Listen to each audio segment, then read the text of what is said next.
Alright, welcome Crusaders. This is going to be the full review after 120 hours of gameplay in Starfield. I played through the entire campaign, all the faction quests, a good handful of side quests, a good handful of Radiant activities, and got to the New Game Plus and played around with that for a little bit to get a good understanding of what it is, why it's different from normal New Game Pluses, and what could be potential issues with it. So this is going to be the very full review and final review of Starfield for now until the next DLC comes out and whatnot. So overall, I think originally we gave the game a pretty high rating on our impressions video. I'd have to say now this game is probably an 8.5 out of 10 for me, because of some issues that I definitely had. Now, definitely going to recover like some of the good pros, which is like this is the largest Bethesda game that they've made. It has a good balance of activities. There's no agency to make you rush to the end of the main story or anything. Has some great characters in there. Really good gunplay design. I think way better than what Fallout 4 was. The ship building and base building is both fun and intuitive, and also stuff that you don't have to focus on if you don't want to. And the New Game Plus is definitely a different twist on it, new game, and definitely fits the narrative that they're telling, but doesn't necessarily fit the expectations of what a New Game Plus is, and could possibly be fixed just with a few little tweaks. I think. But what really kind of brings the score down for me is that this game was kind of touted and touted by influencers and reviewers of being like the least buggiest Bethesda release. And for me, I've played Morrowind on the original Xbox, Oblivion on the 360, Fallout 3, Skyrim, and Fallout 4, and all those console releases, I've never once had a ton of crashes to the dashboard, never was locked out of main quest lines from bugs, didn't have as many issues here as I have in the past. I know those games for some people have had, lots of bugs as far as characters getting stuck in walls and weird visual glitches happening, and that can definitely happen on a console. I feel like those are more things that happen on PC because it's very hard to optimize a game for PC users since everybody has different hardware that they're using. So unless you build your PC for the exact specs that are in the recommended or ultra high parts list that these developers put out, your game may not run perfectly on a PC. But on a console, they usually do run perfectly well. Now, a lot of those older games I mentioned, like Morrowind, Oblivion, Fallout 3, and even Skyrim on the 360, weren't used to having constant day one updates when those games came out. We are now at the point where they can fix stuff on the fly, so I think games come out a lot buggier than they used to. But for me, this is the only Bethesda game that I've had constant crashes to the loading page, or crashes that just crash completely out of the game and into the dashboard. At one point on the Series X, it was happening almost once an hour, like clockwork. That was more so during early access. After early access, it seemed to be more stable.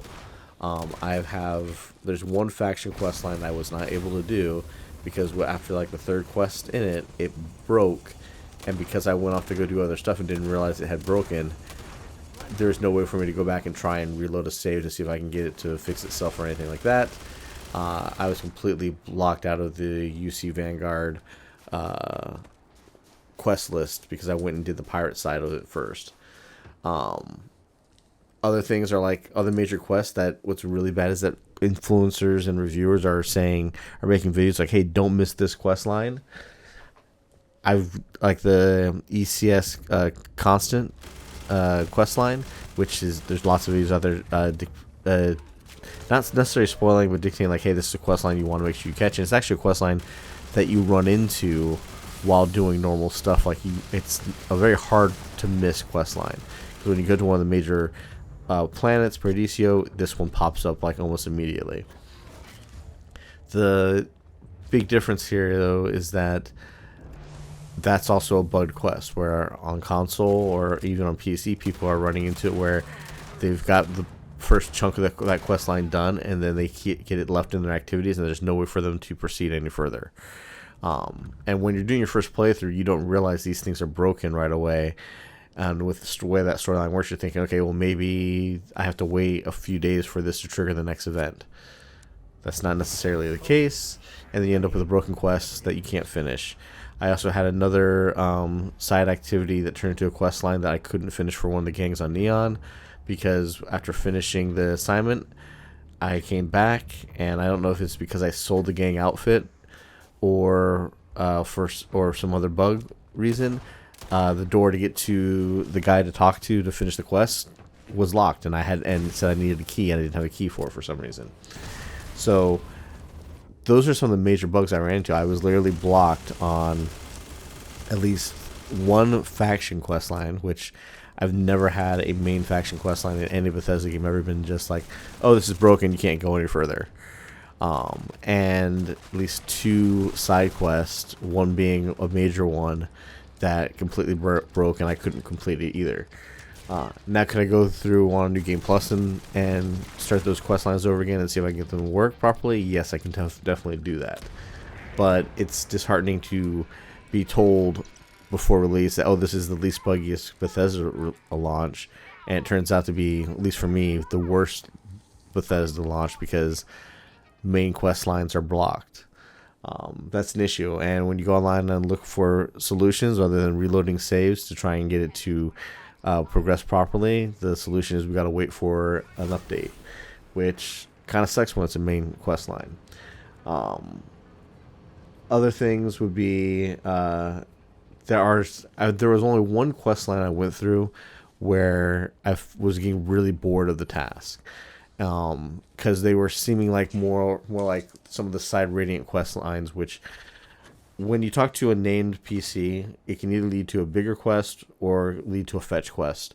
I've talked to some NPCs that had a few different quests or fetch quests in their in their quest line to get to a certain point, and I've had some NPCs that I talked to and just, oh, hey, I really missed this drink from my hometown. Can you go get it for me? And then you just go get it and give it to them, and then you're done. Well, in the Ryujin quest line, the corporate quest line on Neon, kind of the first half of those quests, and what ends up becoming the Radiant quest or the mission board quest after you finish that quest line, are these really boring, go here, sabotage this, talk to this person, get this item. And it's like just kind of boring fetch quest that you do in 5 seconds, but it requires you to go to another planet, go to this place, go talk to this person, get this item, or convince them to give you an item, or go steal this item and come back. So I feel like that's kind of a boring quest line there. And then there's the issue with, at least in my game playthrough, I did the kid stuff trait, which was kind of highly advertised and a lot of the marketing for it, as one of the fun ones to try out. Which, yeah, for the first half of the game, it felt like, okay, cool, it's interactive. The parents keep coming by, dropping off notes for me to go visit them. Hey, they popped up in another town because they were on a work trip, and they decided to go look at this like really ghetto makeshift zoo on Aquila, and like I was running into them as they were doing their normal things. But it also feels like that feature, whoever was writing a storyline for that, either stopped or left the company, or they cut it short, because there are points in this game where major events happen, and I went to my parents to see if there was new dialogue options to talk to them about what these major events were, and there was nothing. Even at the end game, where you're about to leave, there's no new content to tell them. Say, hey, to tell them what you're doing or what's about to happen. It's just stuck in their normal dialogue tree. So that was kind of disappointing that wasn't fleshed out as much as I thought it was going to be. But that's kind of a small step. That's why this game is still good, because of all the Bethesda games, this is one where you don't have to have agency where they're rushing you through a main storyline, or you feel rushed because you should be staying on task and not being distracted. The things that some people might find boring, such as shipbuilding or base building, are not a necessity. But if you do want to spend hours building the perfect spaceship, you can, or designing the perfect base somewhere, it's something you can do. The exploration aspect of it is probably the weakest part of the game in its overall scope. And that's because when it comes to the procedurally generated content, yes, they've done a great job of creating templates for it instead of just letting a computer kind of try and generate its own thing and end up making something that's broken. The problem is that if you spend a lot of time doing exploration, you will end up seeing the same mine setup, the same laboratory setup, the same cryo labs, the same robotic labs, the same deserted mines. Those things will constantly end up being the same and feeling repetitive if you spend a lot of time doing that. What I suggest, how probably the best way to play this game is that you pick whatever you're going to be doing, and then when you get bored of doing that, you can jump to doing something else. You want to go and do more space battles, go off and do some bounties and fight space pirates. If you want to do more ground exploration, go off and do that for a little bit. And then when you kind of tired of that, you can jump back into a storyline, whether it be a faction quest or a main quest. There's lots of things you can do that can occupy a ton of your time. Whereas most games and most RPGs, they build some type of agency for you to push you along to, hey, you should be paying attention to the main storyline and get through this. Where this game really does embrace the concept of exploration and what it is it wants you to do. Also, the New Game Plus in this is kind of a pro and a con. It's done very well for the narrative of the story, which we'll get into when we get to the spoiler point. But it makes sense for what the story is trying to tell. But where it breaks is at points that it's not the New Game Plus that you expect it to be. Now, from this point on, we're going to be talking spoilers. So if you don't want to hear anything else, just take it as this is a pretty fun game. I recommend a lot of people play. 8.5 out of 10. It's a game that anybody can pick up and play and have a good time with. And a good space exploration action game. Whereas in comparison to its competitors like No Man's Sky, where I feel like No Man's Sky can be very, very boring, even though they've added a lot of content to it, it feels boring to get to that content. And Elite Dangerous is my only other exploration type of game to go off of that I've played. That's a little bit more too much simulation to the point where you are wandering around twiddling your thumbs, which kind of brings us to one of the major complaints of the game was there's no landing animation or no real-time travel between planets in a system, that type of stuff. But people complain about having to run 400 meters to an location on a planet. So when you land on a planet to explore what's around it, whether you pick a random spot or you pick a specific spot. If you pick a random spot, it's normally about 400 meters or less. Or usually the closest something's going to be might be within a couple hundred meters, but normally it's about 400 meters away is the nearest structure or thing to investigate in the area. And you have to walk there. And people have complained that, that's really boring. I have to run, have to walk to travel there. I should have a vehicle or some sort, a rover. And yet this is the same thing that they want to have in space. They want to be able to have real-time travel between planets in the system, which games like No Man's Sky or Elite Dangerous lets you go to a high-speed kind of high-speed operation of your spaceship to where instead of taking days to get someplace, it'll take 2.5 to 3 minutes. That's about how long it takes you to walk 400 meters or whatnot.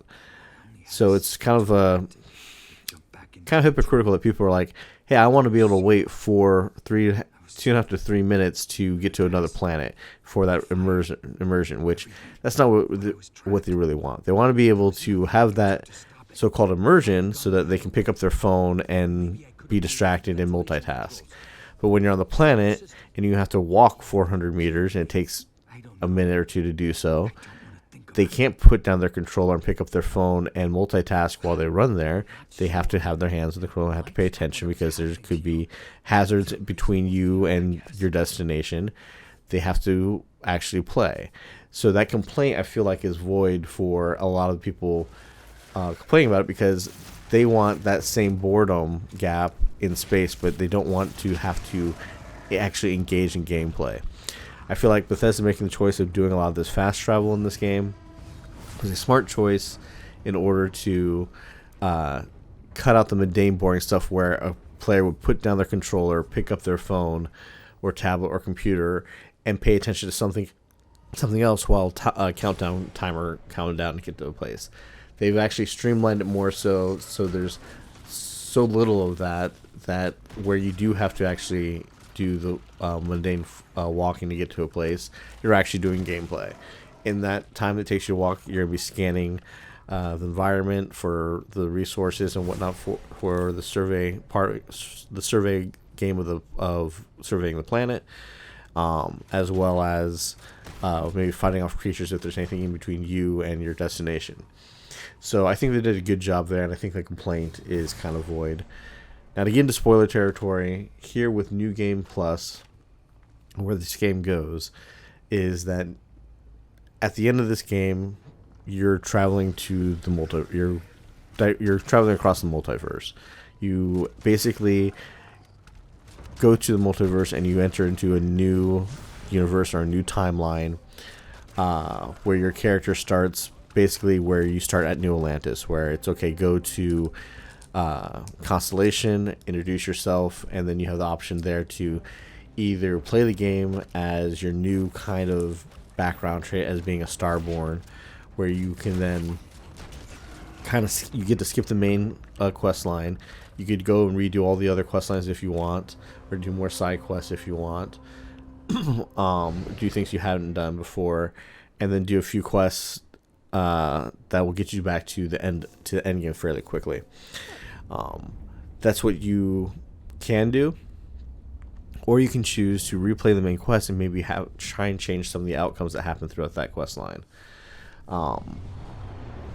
Where New Game Plus kind of fails at is that it works great for this narrative that you and your companions go to this unity at the end of the game. You get kind of told of like what your impact in this universe was based on the different missions you did. So like rushing through the main story, it's a bad idea. You should want to do all the faction stuff, as many quest lines as you can do, because that does get represented at the end of the game of it telling you, well, because you did this, this is what happened. Because you interacted with this group this way, this is what happened to them. This is what happened with your spouse. This is what happened with the Freestar Collective. This is what happened with the UC military, or with the pirates, based on the decisions that you made. So it's good to play as much as possible before you get to the end. But when you do get to the end and you go to the next universe, it makes sense that, hey, it's basically the end of the movie Powder. You become energy, and your energy is dispersed across the current universe, and you are kind of reborn in this new universe, which is basically like a new timeline, and you get to re-experience that life and do things differently if you wanted to. And you get to constantly keep doing this over and over again, and the more and more you do it, I do know, like, after New Game Plus 10, crazier things starts happening. Like, you might run into a timeline where when you get to Constellation, you're standing there already, and they're like, oh wait, who are you? And you're running into your own self again, or other variations may happen. Hello, Cap. So it is cool to kind of play it over and over again, but where New Game Plus fails is really at the concept that you're already going to be, only thing you get to keep is your level and your skill points and your skill tree. You lose all your ships, you lose all your guns, you lose all your money. So you basically have to start with nothing again. But because there's no difficulty spike, defeating enemies is not giving you a huge amount of XP to help you level up faster. So leveling up at this point can start to feel like a grind, especially if you're at the beginning of the game again and you're fighting a lot of low level characters. You're not going to get a ton of XP for things. You're not going to be able to necessarily redistribute your skill points to rebuild your character different either.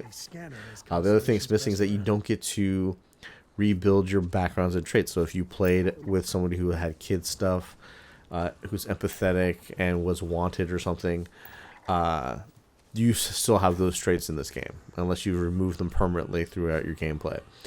From what I've seen, there's no way to add traits necessarily to yourself, at least not major ones, to yourself, or to change your background, unless you start a brand new game. So if you wanted to play as a space trucker or as an explorer, you don't get a chance to redo that. And that's what I think they should do to fix kind of the New Game Plus. One, kind of scale the XP a little bit so that you end up being able to level up a little bit easier instead of making it feel grindy. But also let you kind of go back and then maybe not necessarily change your character's look, but say, okay, do you want a different background this time? Do you want to have this background? Do you still want to have parents? Do you still want to do this? Be able to change those things up so you can feel like you're making a brand new character in this new universe, and you can experiment with the different backgrounds. Because right now, as it is, your New Game Plus is you're replaying it as the same character with the same background, and you're going to be grinding for skill points to get to level up and kind of basically max out your character. You're going to have to start from scratch with ships. I wish there was a way like you could save at least a blueprint copy of your ship so that you could easily just reconstruct things that you've built in the past. Same thing with base building. If you get into base building, like be able to save a blueprint of your base so that you can easily like, all right, here's the base build I want to do. Boom. Just drop it exactly where you want to put it, and it's already built instead of having to rebuild from scratch. And since you still have to regain all the resources to do so, it'd be nice to have a blueprint that has had a layout of like, this is what all the items that you need to have to build this. Here you go, and then you can build it. And they should have options of like, here's with furnishings, here's without your furnishings. At least for base building. And ship building, it should just be, here's a layout, here's how much it's going to cost you, and be able to just spend the money and build the ship based off of a blueprint. Those would be good improvements to make New Game Plus a little bit more fresh. If they do that, that would be great. But if they don't, I can understand why, because this does still fit with the narrative that they're telling. Because the whole point of the game is kind of like play it over and over again, see if you can make things change, see how the universe is changing every time you're doing it, because all the decisions you're making, how you change stuff, impacts the universe as it is, and it changes what's happening as you continually go forward into the next universe and on. Like I said, weird stuff starts happening, I think, after New Game Plus 10 is what people have said. I've only gotten to New Game Plus 1, so I can only vouch for what happens there. But it is still a fun and entertaining game. Definitely one I recommend anybody to play, because this is a game that has a little bit of something for everyone and doesn't feel like it forces you to do any one thing if you don't want to do it. There is no forcing you to build a base and defend it. You can actually set it up so you have to. At one point in the game, you have to take all the artifacts to either put them on your ship or you can put them in your base. But they do say wherever you put them, Starborn are bound to show up and attack you and try and get them from you. So I'm assuming if you store them on your base, you may get a radio message or something that, hey, the base is under attack, come back and defend it, or you have to put up defenses to fight them off. I just put the pieces on my ship so they're with me the whole time, and basically what happens when I jump to different systems, every once in a while a few Starborn ships will show up and I have to fight them off, which surprisingly they're a very good source of XP, so it's not that big of a pain in the butt that happens as long as you have a powerful ship. So overall, still recommend this. I would change my score to a 8.5 on this game, just because of the bugginess that I ran into, the broken quest lines, that I do have an opportunity to go back and try and get them to work.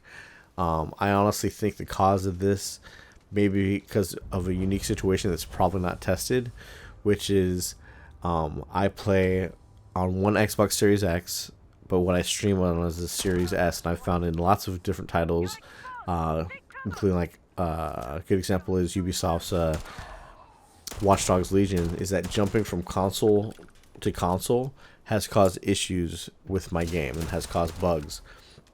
With Watch Dogs, it's been a visual bug with your agents' portraits not matching up or being missing. In this, it could be the issue that I have quest lines that break or things don't work right, versus people who just play strictly on one device the entire time. So that might be an issue that, hey, in the future, you need to test what happens when your games jump console to console constantly.